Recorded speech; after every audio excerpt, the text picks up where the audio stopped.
So we were just talking about your philosophy that comes from Michael Newton, that people choose to be here. And you were also mentioning a woman earlier who said that, I'm sorry, I can't remember who it was, but you said that she basically said there are no victims, there are only volunteers, Yes. which is essentially what Newton also believed. So that's also a controversial thing to say, because of course a lot of people would say, well, who would possibly choose to go through some of the horrific things that people on this earth choose to go through? So here's my question for you.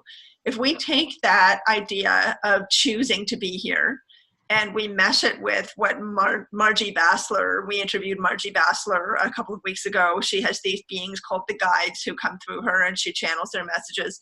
And we, either you or I asked that question of them, you know, is it that we choose to be here, or like what causes us to have the causes and conditions that exist in this current life? And what they said was that it's three things. They said that we choose to come, that it's karma, and that once we're here, we also have choices and decisions that we can make that also play a part in determining outcome. So you have been mentioning the Michael Newton philosophy of people choosing to come back, that there are no victims, there are only volunteers. Do you feel that this meshes with the idea of karma and the idea of choice and decision making once we're in this current lifetime?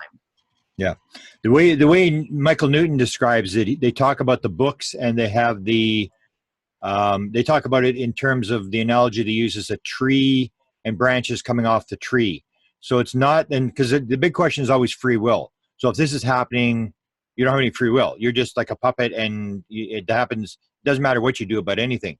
But Newton basically says, no, it's not 100% determined, that you're going along the path and you can sort of miss a meeting someone or a trigger or something, go off on a thing. And it's like the idea that sometimes comes up in ufology, that there's these multi-dimensional timelines, and that we're moving from timeline to timeline, and we're living in multiple dimensions at the same time. So when they start getting into that, I sort of get lost. I'm not sure we really understand the complexities of it. It's just very, very complex with these timelines, multiple dimensions, all these kind of concepts that, so it would be that you come in, you decide basically what your proposal is. And that, if you remember, we interviewed Sherry Wilde, and Sherry Wilde talked about the fact that she was supposed to leave on a contract. She was supposed to die in a car accident when she was, whatever it was, 41 years old, and decided, no, I'm not going to do it. I'm changing the contract. So you get that kind of stuff when you start talking to experiencers, that there are these timelines, but that you can alter the timeline, or you could forget to do things on the timeline. That is not completely, it's almost like there's certain ideas are you're following certain ideas, and that you can change it as you go along. Okay, so Dexter Barnaby might say that this is or Terence McKenna might say that this is the machine elves, right? The machine elves are taking part in altering our timelines and taking us somewhere else. So, okay, so that's interesting to hear, because that kind of expands what you were originally saying about it being that we simply choose everything that happens to us and then it just happens. But it's not as simple as that. There's the branches on the tree. There's all these different possibilities, all these different possible timelines.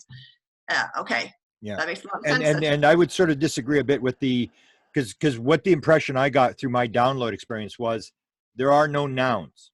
If you are starting to use nouns like machine elves, that's left brain. That's left brain wanting to put it into an analogy that you can understand, that basically it's all still one thing. That there's just one thing. You are the one thing, and it's your like we were just talking to Linda Green, and she's talking about the higher self, and it's the whole idea that there may not be. We create the spirit guides who create all these things, but it's our higher self, the one that's on the other side of this oneness thing. So we come across, like Dexter Barnaby talks about, the block, where you go into separation, you come into this world that has separation, you choose that, and you're trying to get back to the world where it's one, but it's ultimately the world of one. And even the idea of Newton, where you come into the world and you're living this, but 80% or 75% of your soul essence is still in the spirit world.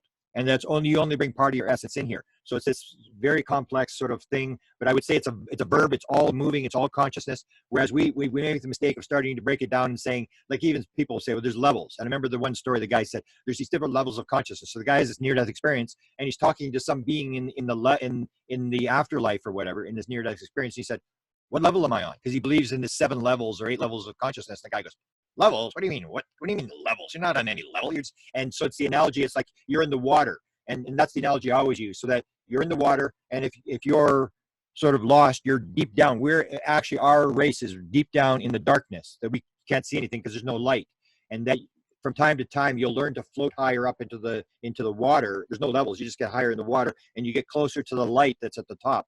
And the more light the higher you get, the more light there's in the water, and the more you can see what's going on. But eventually, it is all going to be one thing. There's no separation. There's no, we'll talk about multi-dimensions and multiple universes, and yet it's all created by that one consciousness, which we are the one consciousness, and that we have to try to get back out of the duality, out of the nouns, out of the assumptions about, how the world works, and that there's physical world and there's time and space, and leave all that behind and go in and realize it's all just one thing on the other side, and we are all the same thing that creates these, almost like a play. It wants to experience itself. The one wants to experience itself, so it allows you to go in there and have these little plays, and all these little plays are going on, and the one is experiencing itself. It's through these different things that people are doing.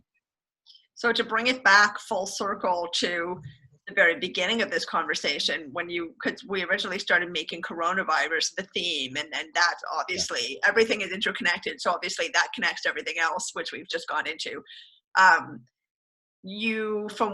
What is your final statement on the coronavirus in terms of, like, we started with the coronavirus, and we kind of expanded, and we talked about oneness, we talked about consciousness, we talked about agreements making to come into these lives and how these things happen.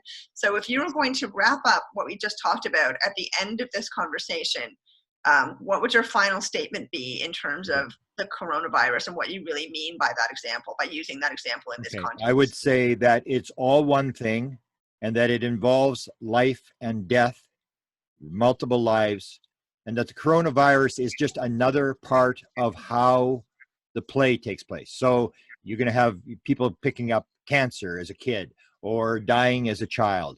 That is this world that involves life and death, circling, and people are going in and out, and that's how it advances. That your body cannot advance unless you have multiple cells dying in your body. So it's all this process, and we break it into this duality, but the coronavirus is just another way that people die. It's a natural way of dying. It's like heart disease or cancer or whatever. And we sort of think that because it's the survival of the fittest, we get this idea that we're separate. Then we're trying to fight it off, that we can fight all these things off. But if you cure coronavirus, something else is going to come along. Cancer, something's going to come along. Eventually you have to cycle through, because death is part of the whole process, and we have to get away from the duality and realize that there is nothing wrong with death. There's nothing wrong with a coronavirus that is part of this system.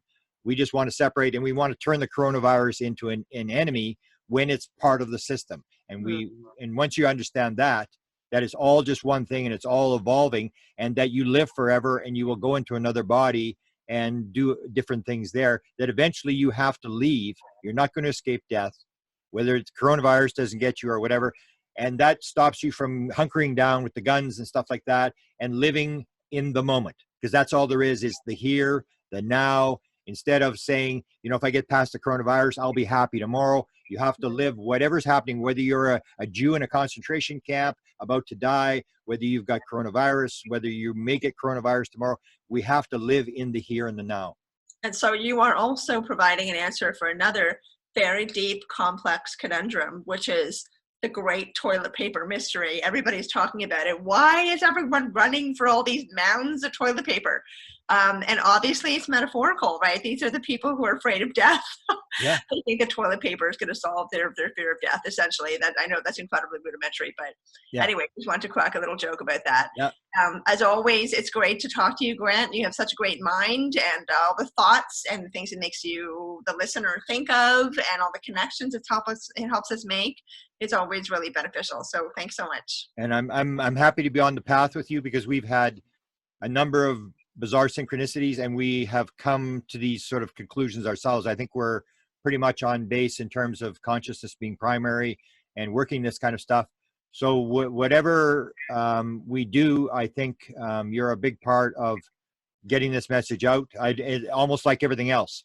This was no accident. It wasn't like the coronavirus that came along to do whatever. And you start looking at things that way, in terms of living in the here and the now, and seeing everything as an opportunity, that maybe I chose this, maybe I did this, then you start living, I think, the way you should be living, in the here and the now, realizing that you are the one and that you are eternal. Love it. Internal and yet impermanent, the Yes. duality of everything, right? Beautiful. Yeah, love it, love it.